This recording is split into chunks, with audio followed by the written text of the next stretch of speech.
apate, emitan sa Kongreso.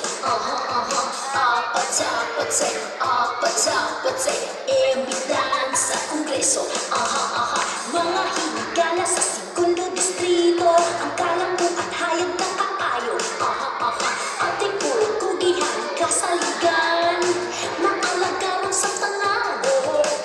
Emitan na lang sa kauswagan, emitan na lang sa kabaguhan. Ang yun siya sa Kongreso, kay siya ligong og sincero. Apate, emitan sa Kongreso. Apate, emitan sa Kongreso. Si emitan give me advice, give me line. Napangkas sa katawan kanunay. Ang ilang pagpanervous siya tinod anay. Ang ilang pagpangalaga sa emitan na lang sa kauswagan, emitan na lang sa kabaguhan. Okay, dagan salamat. Dancer sa Imis Guapa.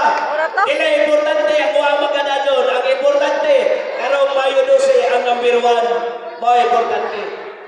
So, atong iatag sa sunod nga mamumulong karon.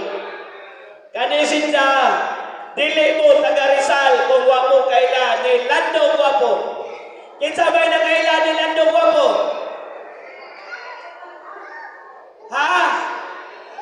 Kana si Lando Guapo. Gidaog-daog. Pero gimahal sa mga katauhan. Mauna nga si Lando Guapo nagpadadon sa pagserbisyo sa 45 ka barangay.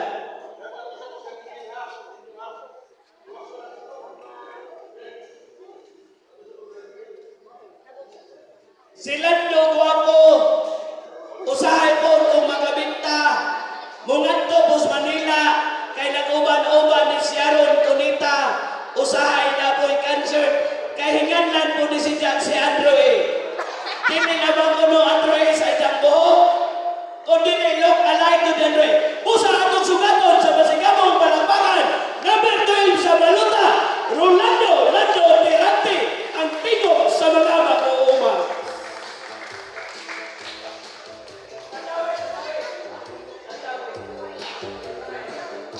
Mr. Operator. Love. Kuya, wag mo niya itong announcer mo. Dama pong bala. Okay pa ba mo niya? Madapat ka smile. Ikaw, yan naman ang atong isnap. Ay, sudyot ng mga kay arupod na mawawagin yung katulugon. Kundi po, sadyaw sa laman nato niron.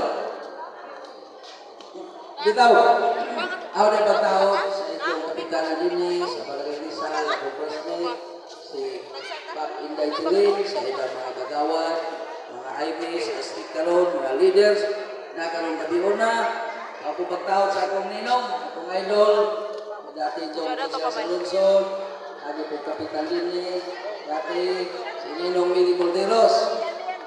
Ako din yung idol, kay usama po ni ka, Subanon, amo maning siling ito barangay Suba. O sa ato po mga magbalantay diha sa gawas, ato po welcome sila dili. We acknowledge. Ang mga kinsunan ko dito sa Barangay Rizal, ako magpasalamat din judaan kay sa unang nga eleksyon, medyo magpumitabangan, murag ikalima ko diri sa ranking sa inyong barangay na inyong butuhan. Mga ako karon dito ko nauwaw na muhandyo ninyo sa inyo na po tabang. Daghan naman kanina, naka-istorya, siguro natubag nila ubang mga isyo, labi na sa pag-istorya ni Honorable Nunuholo, detalyado po ito, iya po itong itubag at mga isyo nila na rin sa debato.